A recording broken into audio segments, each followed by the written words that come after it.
नहमदुहु व नुसल्ली अला रसूलिहिल करीम अम्मा बाद फ़ाउज़ु बिल्लाहि मिनश शैतानिर रजीम बिस्मिल्लाहिर रहमानिर रहीम।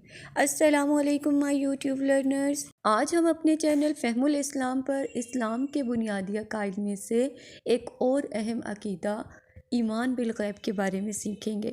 तो आइए देखते हैं कि ईमान बिल ग़ैब क्या है। ईमान बिल ग़ैब यह है कि वो तमाम अशिया और उमूर जिनका इदराक हवासे ख़म्सा के ज़रिए मुमकिन नहीं है, वो सब की सब ग़ैब कहलाती हैं और इन पर ईमान लाना हमारे लिए ज़रूरी है। जैसे फ़रिश्तों पर ईमान लाना, जन्नत और दोज़ख पर ईमान लाना, यौम आखिरत पर और तकदीर पर ईमान। तो आइए सबसे पहले हम सीखते हैं फ़रिश्ते, जिन्हें अरबी में मलाइका कहा जाता है, उन पर ईमान लाने से क्या मुराद है। फ़रिश्ते अल्लाह ताला की नूरी मखलूक हैं जो अल्लाह के हुक्म से सारे काम सर अंजाम देते हैं। फ़रिश्तों की कोई जिन्स नहीं होती, वो कोई भी शक्ल इख्तियार कर लेते हैं और अल्लाह के हुक्म के ख़िलाफ़ कुछ नहीं करते, गुनाहों से पाक होते हैं। ये अल्लाह ताला की हम्द व सना बयान करते हैं। ये मुख्तलिफ़ शक्लों में मुख्तलिफ़ क़ुव्वतों के साथ पैदा किए गए हैं। ये अपनी मर्ज़ी से कोई काम सर अंजाम नहीं देते और इनको देखा नहीं जा सकता।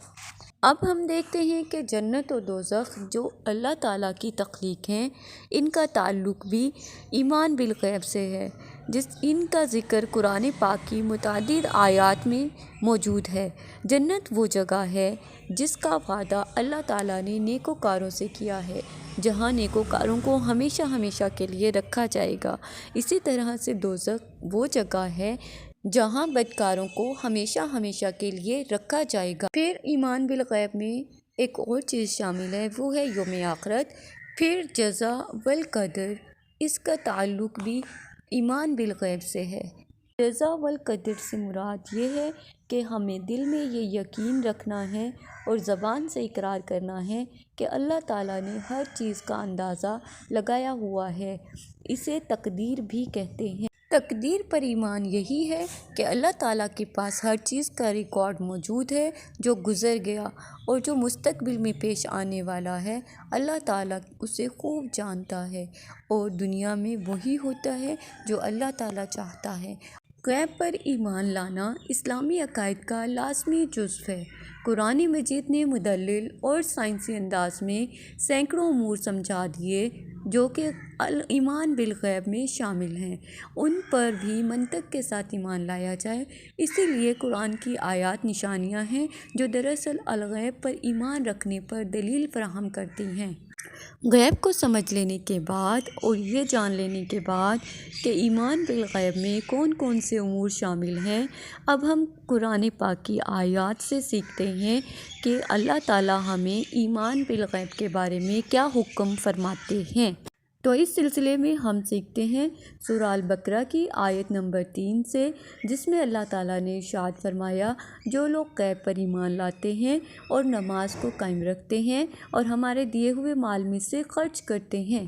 इस आयत में ईमान वालों की सिफ़ात बयान करते हुए फरमाया गया है कि वो ग़ैब पर ईमान रखते हैं। लिहाजा हमारे लिए ज़रूरी है वो तमाम उमूर जो ग़ैब में शामिल हैं, उन पर हम ईमान लाएं। ईमान बिल ग़ैब के बारे में मज़ीद जानने के लिए हम देखते हैं सूरह अन-नमल की आयत नंबर 65, जिसमें अल्लाह ताला ने इरशाद फरमाया, कह दीजिए कि आसमान वालों में से और ज़मीन वालों में से सिवाय अल्लाह के कोई ग़ैब नहीं जानता। उन्हें तो ये भी नहीं मालूम कि कब उठा खड़े किए जाएंगे। इस आयत से हमने सीखा कि ग़ैब का इल्म सिर्फ़ अल्लाह ताला को है।